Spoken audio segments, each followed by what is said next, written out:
თქვენ ყიდულობთ იმას კი არა, რაც თქვენ გინდათ.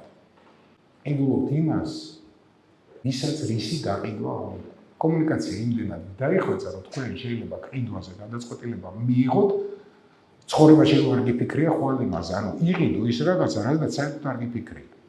მეცაც გეტყვით, შეიძლება იყიდო ის, რაც საერთოდ არ გჭირდება. და როგორ ფიქრობთ, როგორ ხორცეობენ ეს? ზუსტად ემოციების ემოქმედებით და შინაარსები.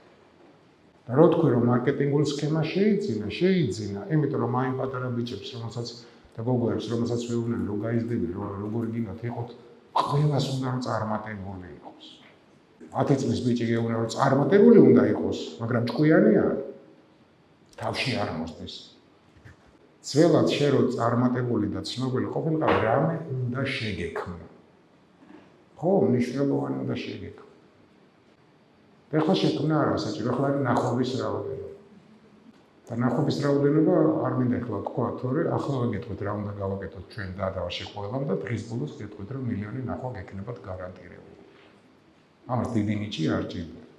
რაც უფრო ადამიანი არაკრიტიკულია, რაც უფრო ადამიანი არ ფიქრობს, მით უფრო ადვილი სამართავია, ამიტომ ვიღაცები ამით ძალიან დიდ მოგებაში არიან ხოლმე, როცა ადამიანს არ ესმის თვითონ რას აკეთებს.